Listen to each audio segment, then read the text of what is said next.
Well, every day I talk to people about rheumatoid arthritis, inflammatory conditions, psoriatic arthritis, as we're going to be talking about today. And all these conditions can be influenced dramatically through our lifestyle choices.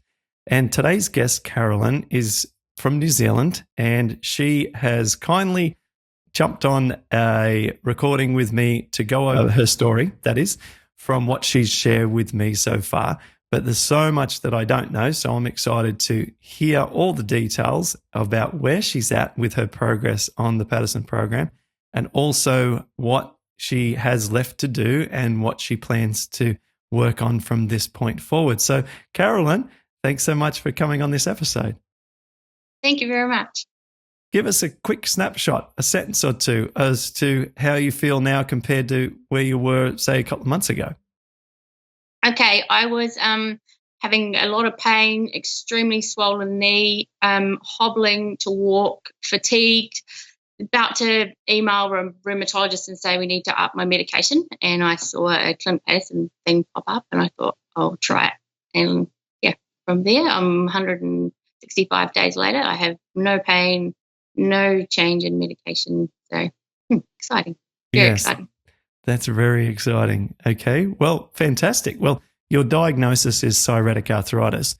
The broad or the greater percentage of inflammatory arthritis is rheumatoid. So I know there's some subtleties with psoriatic arthritis. How do you describe the differences when people ask you the differences? For me, psoriatic arthritis affects one side of my body. So like I'll have one knee swollen or one foot or one toe, and probably affects bigger joints more than my little joints, although I have deformed fingers and toes from it. I would say I don't have the rheumatoid factor when they do the blood test, basically, but I would say there are a lot of similarities with people I know that do have rheumatoid arthritis. It behaves pretty similarly. Yeah, and reacts very similarly as well to the interventions. The same approach that that's been put together for rheumatoid. We've had so many people with psoriatic arthritis follow Paddison Program and get the almost exact kind of response. And so I don't see them all as different underlying causes. I see the underlying cause as the same for all of these conditions, just with different external expressions of unhappiness for the body. But yes, the symmetric nature of the inflammation is sometimes not there, as we see with rheumatoid, the rheumatoid factor, as you say. And despite its name, quite often no psoriasis symptoms. Did you experience any? No psoriasis whatsoever. Yep. No, I was surprised when that's what it ended up being, although my father did have psoriasis like as a teenager, but none of the rest of my family have it. And so, when I had my initial test, my ANA was high, my CRP was high, my ESR, but nothing else. And it's kind of over time that they've worked out that's what it is, because also psoriatic arthritis, or my type, makes bone as well. So my joints end up deformed through extra bone in them as well, if that makes sense. Right, extra calcification? That's what it is, Yeah, right. Okay. Did you get diagnosed? When I was diagnosed when I was 36, but I was 30 when I started having symptoms after my second child. I had my knee swell, and I'd gone back to work. She was 3 months old, and I turned and I thought, oh, my knee. And so from there it just swelled. Well, the swelling was huge. And at that point, after a couple of months, because I couldn't walk, my knee ended up so big. I literally, like your picture in your TED talk, actually, I couldn't bend it, couldn't straighten it, couldn't walk, had a baby, couldn't do anything hardly with my child. And so when they did an MRI, they found that there was damage to the cartilage. Just assumed it was a random sort of incident. Slowly, over a year and a half, my knee went back to normal. But when it went back to normal, my other knee swelled up at the same. And so that time, after about a month, I gave in and took some non-steroidals because I was, breastfeeding the first time. I wasn't going to take anything. And that kind of slowly eased it off.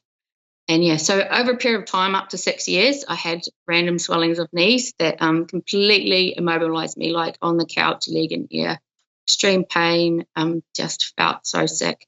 Anyway, after at year 6, I went to the doctor because I had a swollen knee. It just wouldn't settle, and my foot started swelling as well, and said, please do some autoimmune screening, which I had asked for initially, but they only tested for lupus antibodies. They didn't do a full screen for some reason. Yeah, so when that returned, that's when I ended up under rheumatology and started my journey on taking medication. Did I hear that correctly when you say after year 6? 6 years. You did 6 years of alternate massive inflammation in the knees and then slowly progressing into, I think you said, your wrists before you went and sort of got some serious medical care. I had all along been attending doctors. I had seen many GPs, none of which who probably even really know the condition, or they may have done blood tests that I'd asked for earlier. Also, I'd been seeing physiotherapists who said this just doesn't behave. This is not normal to have this massive swelling, Carolyn. Like we're talking huge, like a soccer ball on your knee, not just, your knee's a bit sore and a bit swollen. It's extreme. You can't bend it or straighten it. So 6 years that took. And I tried, like, the first time I had no medication, next time non-steroidals. Third time I had Celebrex, which actually ended up burning my stomach, and I ended up in hospital really unwell with ulcerated stomach. We'll let our audience make their own interpretation about the marketing versus the in practice use of that one.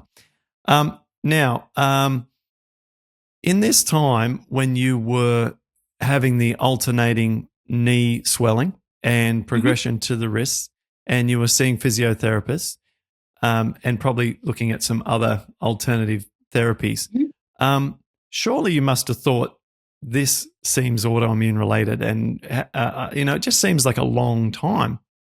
Yeah, and I am a nurse by trade, so I have seen people with rheumatoid arthritis, but when you don't have the rheumatoid factor, it doesn't fit the standard picture. Like each time I could sort of pinpoint it to something that happened that I thought hurt that knee, but when it got to the foot, I was like, actually, this has just done it itself.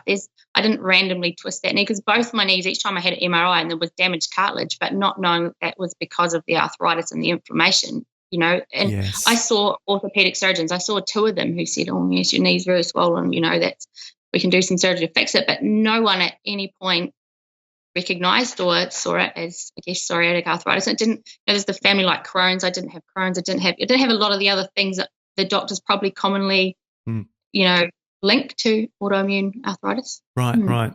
Okay. Well, you got there in the end, and you saw a rheumatologist, and they gave you the diagnosis.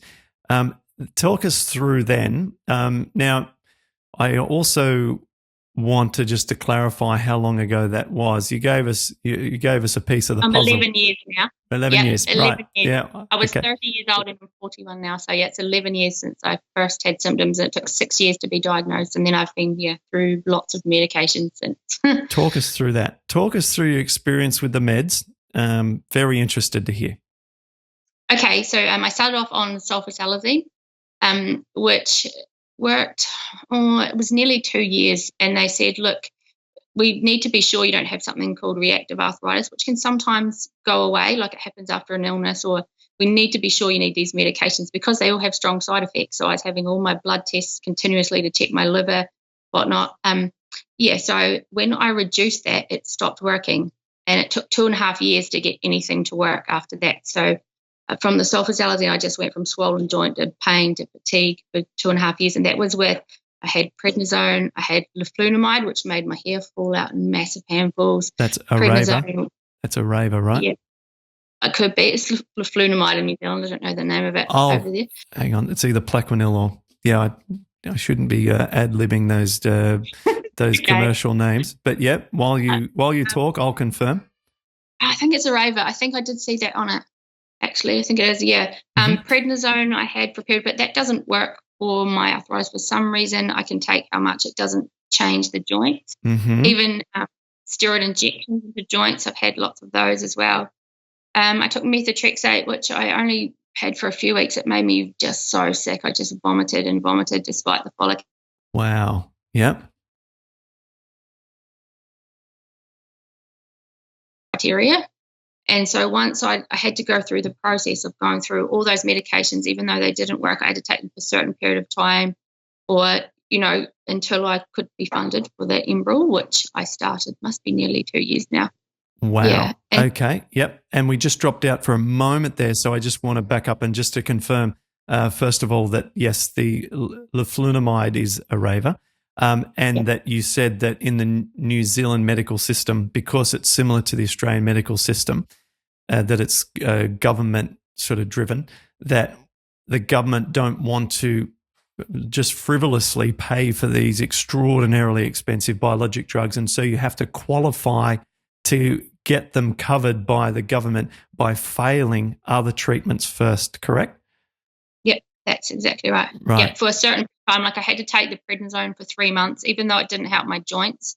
Made me put on weight, felt like I had no stomach, but it wasn't all along. Yeah, it just prednisone doesn't work for me, and I already knew that, but I had to do the 3 month period. Yeah, and also because my CRP elevates, but it doesn't elevate hugely like some people's do. Like for me, 30 is high. And so I had to be above a certain CRP for a certain whatever period as well. So there's a lot of crazy. That's crazy because everyone's different. It's not like and at 30, I just feel like I'm dying. My fatigue is huge. My whole body is inflamed. I can't eat. You know, when it's that high, I'm really unwell, even though someone else might not be. Yeah. Wow. So you almost have to sort of manipulate the system by allowing your body to deteriorate poorly for the days prior to the blood test, so that when you get the blood test, you then qualify via the system to get the markers in your blood to get on the drug.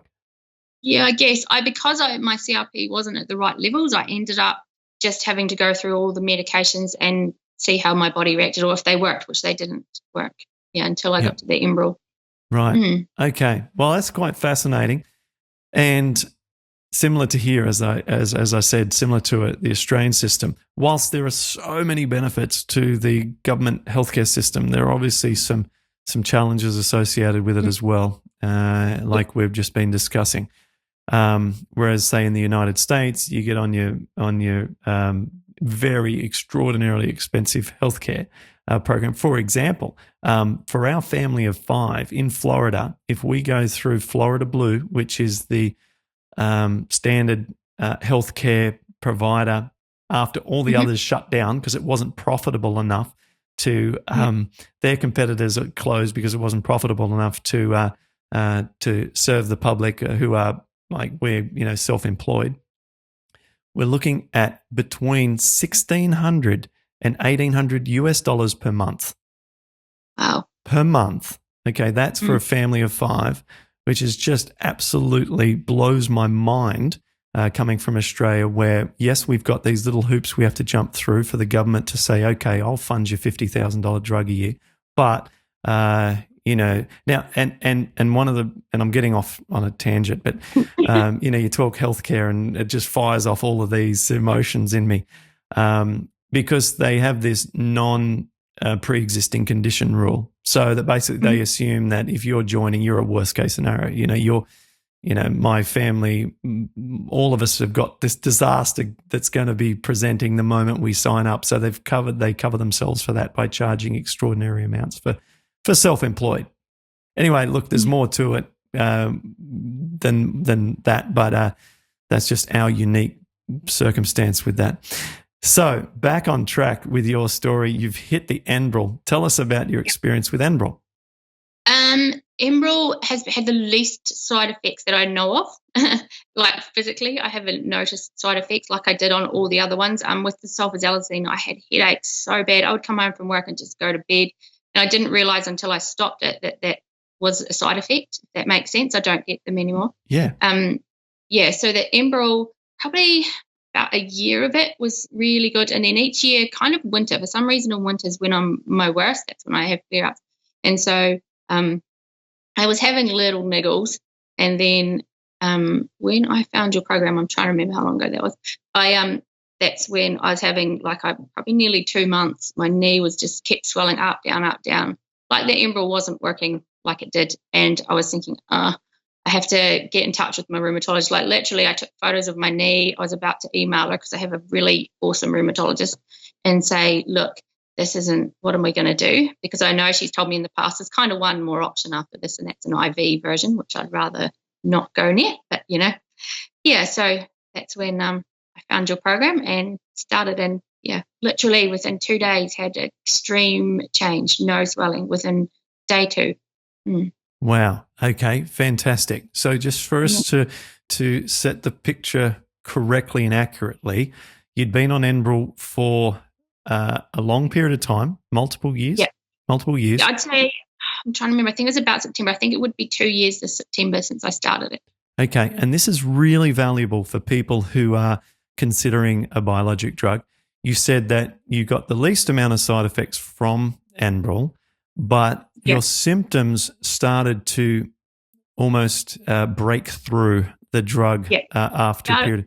Probably about a year on it, not quite. They started, they were definitely not as extreme, but enough that I was limping. My muscles were going out of my thigh because my knee was getting too swollen. So, each week I'd get to the point where I'd know, kind of felt like it was wearing off, But then by the time I found your program, it was like it just stayed swollen for that whole month. And I was like, oh, I really need to. This is not okay. Okay. Just whilst we're on the educational path for biologic drugs, you were taking the injection weekly, correct? Yeah. Oh, and might still be. We'll hear about that in a second. Yeah. And were you finding, like a lot of my clients who I work with, that by the time day 6 comes around, you kind of really want to do the injection because you already feel like the weekly injection is starting to wane. So you go through this almost like a wave thing where was that your experience also? Yep. Absolutely. Okay, great. Thank you. Because we've never really, on other episodes, I've never really gone into that level of detail with these injectables. Okay, fabulous. But what you're finding is that then it was not really having that effect. Those wave of reliefs were not there. Your symptoms were returning. And so the drug that had provided you with almost like the way the doctors describe these biologic drugs as they're like this incredible solution for this disease. But what I see and the feedback that I get is that these biologic drugs, just like the rest of them, offer a period of time where we get great relief if we're lucky. But then, like all of them, there's a time limit before when they actually provide pain relief and when it actually starts to wane. Yeah. I've never thought of that for other people, but that's definitely been my experience with all of them. And once something doesn't work, like a non-steroid will work the first time, never worked since. Sulfasalazine, as soon as it stopped working, it doesn't work again. So I was kind of afraid, it would be the word, that, oh no, my Enbrel's stopping working. What's next? What are my options? And make a comment around the sulfasalazine not working and then finding it hard to get on another drug. I see this all the time too. This is why when someone is on a pharmaceutical treatment plan that is working, I don't want them to touch it at all. It's like a delicate stack of Lego. You don't go near it because it's so easy to knock that arrangement over and have consequences that take months, years to rectify, just like your sulfasalazine experience. And so, someone, for example, might be on methotrexate and Plaquenil. Let's just hypothetically put those two together. And then what can happen is that liver enzymes go up on the methotrexate. And so then the rheumatologist will instantly take them off the methotrexate because liver enzymes elevated can be dangerous, okay? Yeah. So liver toxicity, come immediately off the methotrexate. Then they're just on the Plaquenil, and then symptoms start to return slowly after a few months whilst they watch the liver enzymes drop back down. And then reinstating the methotrexate again might not have the same level of effect as if it had just been run continually. So what was the solution? Well, there are ways with folic acid to add folic acid before and after, bridge the methotrexate to try and reduce the liver toxicity, which is what my doctor did, and thankfully was able to bring my liver enzymes down by doing that. You have to do what the doctor says, which is obviously protect from the impact of this scenario. Now, in doing so, we've disrupted the delicate Lego balance, and it just becomes very difficult thereafter to try and reestablish that balance. And so once we're in a good position, and if we're on drugs that don't hurt the gut, we want to be so careful with reducing and tapering our medications, just taking one brick at a time off that Lego stack so we don't knock it over, because it's all so delicate. So I just wanted to add that little story, metaphor, or whatever. And then we can now proceed to talk about post-PP. After you began the program, you've had great experience in the first couple of days. Talk us through the whole process here. The first 2 days I absolutely hated, because I hate celery. And so drinking celery and cucumber was so painful. One day I knocked my glass over, and I didn't think that was a bad thing. I really did struggle. But anyway, but by this night on the second day, literally that knee that had been swollen for however long the swelling was gone. It's amazing. Yes. Just in 2 days. Yeah. And so then I ate buckwheat and quinoa, for about 12 days. I didn't love that either, but I stuck with it. I made everyone who came here try it, just so they could enjoy my pain or something. Yeah. Share the misery. Yeah, I certainly did. And so, from there, I just started adding. And along the way, I found a few things that, are okay on your program, but just my body are not okay with. Potatoes and tomatoes, as much as I'd love to eat them, I can guarantee I'll just get ache in my joint. It doesn't swell, but there's a definite ache that turns up. But I can easily and happily eat how I am eating now 165 days. And it just, it's just become my way of eating. And everyone around me that works with me knows me. They've just become used to what I'm doing, and probably because they see how much healthier and better I'm feeling. So, yeah, that's awesome. So how far through the reintroduction process have you been able to get? I've pretty much everything on your list that you have printed, except for those that I can eat. I don't go near wheat, so I haven't tried any of the sourdough stuff. I tend to, in my previous trials of trying to get rid of this or help myself, I've spent like 6 months eating totally raw. I've spent 6 months doing an autoimmune paleo diet. I've spent thousands on everything, natural potion, lotion, sun thing under the sun, none of which actually helped like this has. Yeah. Yes, that was also 6 months. Yeah. My experience as well. I had sufficient pain relief from raw vegan to justify me being on it for 8 months, but the weight loss associated with that was so extreme that my self-confidence became very, very a problem, and lost a lot of muscle mass, which took a long time to put back on. And whilst most people who are approaching this program from a Western diet will also lose weight on this because it's less calorie dense, that does stabilize. And also there's no issue with muscle development, protein intake, and so forth. So I would agree. Great. Yeah, that's how I felt. And just probably not enough carbs. Like I find if I have some rice or something, that I just feel really even all the time. I'm not like high energy, low energy. I'm me all the time. Not like when you eat like standard American diet, you seem to go flat after you eat things. Or even when I was raw, it was difficult to sustain my energies. Yeah. Yeah. And same with the autoimmune paleo. I'd often be quite flat on that. Yes, well, if you're eating a lot of fat on that, just any animal product is inherently high in fat. I also struggled because I've been vegetarian for years, so I really struggled with that one. Yes, it is a struggle. So this is also, this is obviously sensational. So how you mentioned a number, 100 and something days. How many months are we talking? Are we talking 5 months or something since you started? Yeah, I think so. Just over, I think, yeah. Okay. Physically, how do you appear? You've sent through some pictures. I hope you allow me to share those on our transcription page. I mean, you look like you're an athlete now. In comparison, I feel like one. I work out with a lady over here in New Zealand who does an online thing called Kate Ivy. So I follow her, and it's all to do with physical body movement, like using your own body. And so to get that sweat till your everyday type stuff. That's what I use because I can't get to Bikram yoga. My knees are so had it that I can't run or anything like that because they're damaged from the years of inflammation. So, using that. And I've been able to do it in the past because I had tried prior to starting your program. I had to message the lady, Kate, and say, look, I can't do this. My knee is so swollen. And so it's been so cool to be able to exercise and keep doing it. Yeah. Yeah. Physically, I just feel so much better. It's unbelievable.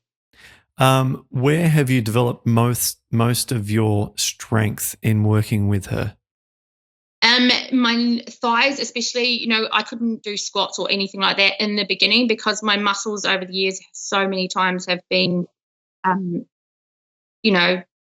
gone away because my knees swell. Your muscles just disappear. They're just floppy things. So by being able to do her exercises and support my knees, so my knee pain is hugely reduced.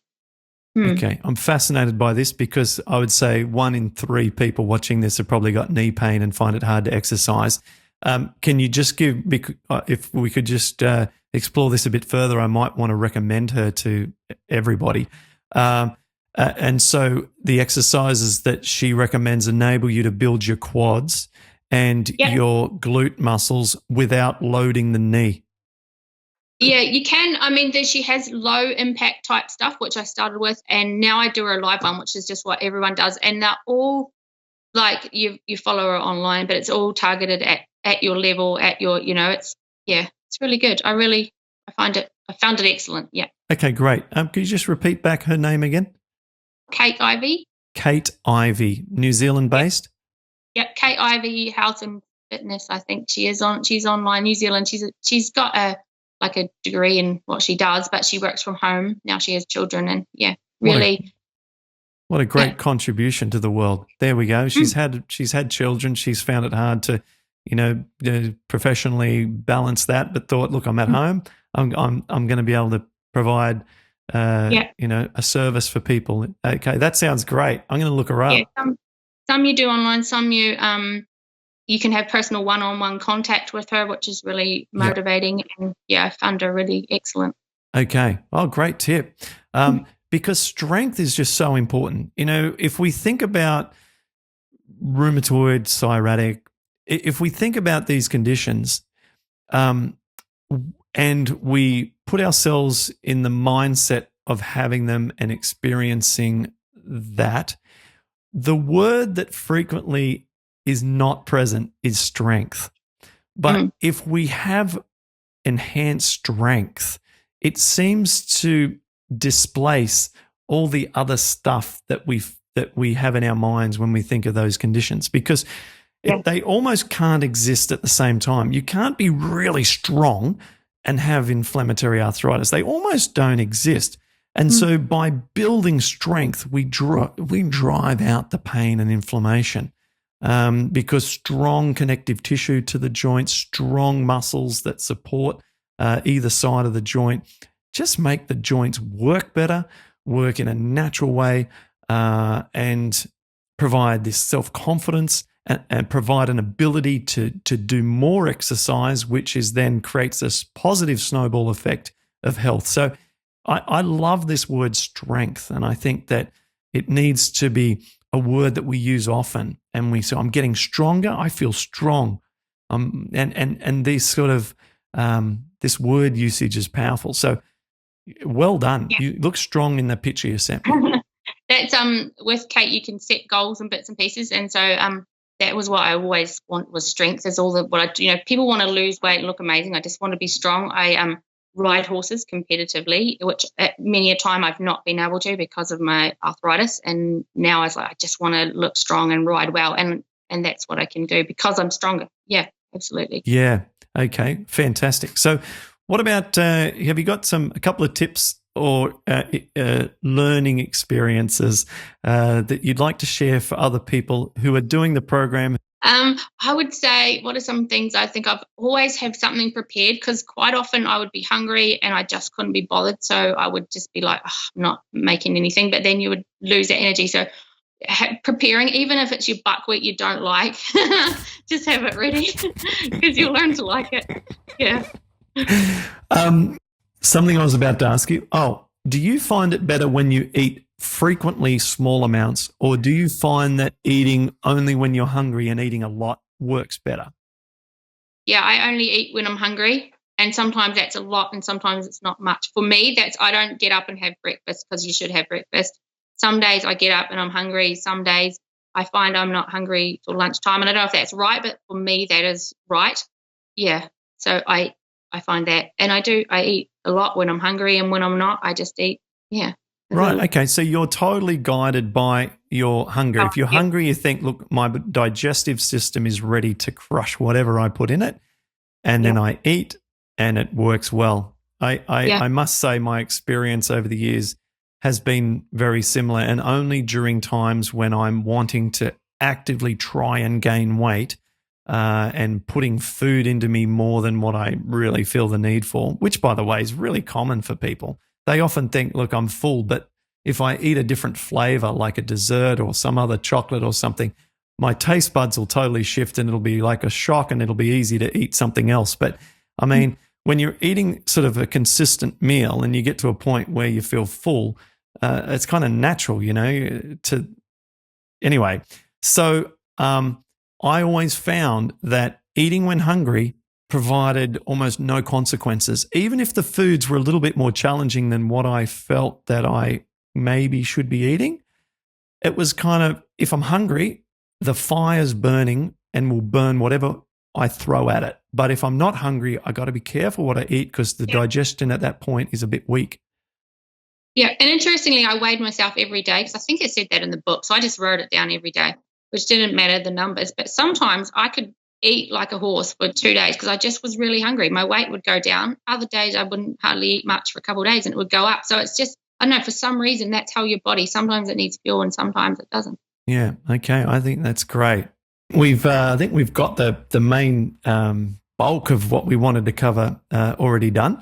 Now you've still got your Enbrel dose at play. Yeah. You and I have chatted. You're going to be part of Paddison Program support from this point onwards, and I'm going to be able to work with you over the next year, and I can assist you with the process of ever so delicately addressing the medication dosages with your rheumatologist, who you've said is fantastic. And obviously everything will be run past her and with her and so forth. It's an interesting one coming off biologic drugs. You know, the ways that, honestly, the way it happens mostly is rheumatologists having to take you off from side effects. That's the number one, far and away, most frequent way that I see people coming off biologic drugs. It's because doctor has to take you off because you've got pneumonia or you've got tuberculosis or stuff happens, right? Yeah. And so the way off it naturally is actually so uncommon because rheumatologists have never seen it. They don't ever see or feel comfortable with people trying to come off these biologic drugs because they honestly don't know the connection between what causes this disease and what causes the symptoms. And so if they don't understand how to address the cause, then they think the cause can never be fixed. And so they also feel that the disease is impossible to treat without medications, and they have a love affair for biologic drugs. And so why, with all of that mixture of things, why would you even touch something that's working for you? Having said all that, there's sort of two lines of approach here coming off these biologic drugs. One is to reduce dosage, which isn't so common because normally there's a fixed dose. And the other is to address the intervals between the injections, which is the way that many of my clients are addressing this, which is instead of it being every 7 days, they stretch it to 8 days for a couple of weeks and then to 9 days and so on. So you and I can have these kind of discussions and you can discuss them with a rheumatologist and see what the rheumatologist feels comfortable with. But if there's one thing that's for sure, there's no rush. We talked about this stack of Lego and how it's so delicate. We don't want to make a sulfasalazine mistake here. Okay, that's the last thing we want, right? So what we want to achieve is a very, very cautious and controlled and calculated systematic, slow approach here that could take a couple of years, could take a year or two, right? Where you're constantly watching how your body responds to the slightly extended distances between injections, as well as your expansion of your foods, your attention to exercise and making sure that's maintained. And as you mentioned, the weather, we don't want to feel great in summer and on a lower, injections are further apart and then realize, oh no, winter's come and now the injections apart aren't really holding this the way that we want. So you can see how this is a very, very long-term thing. And what we ought to feel very good about is that you're on one medication of which has no direct negative impact on your gut, and you're doing what I consider to be the ultimate approach to healing your gut and establishing a great gut health at the same time. And your exercise is fantastic and you're optimistic and positive, and now you're about to have the right support around you. So you're in great shape, right? Thank you. Yeah. So it's exciting. It's exciting. Yeah, it certainly is. It gives you hope anyway, because sometimes you don't have much hope when you have this thing. Oh, most definitely. Everyone who has this condition at times has had terrible hope outlook and just thinks this isn't even worth it. Everyone, I am sure, because it's so miserable, right? Let's face it, it's so miserable.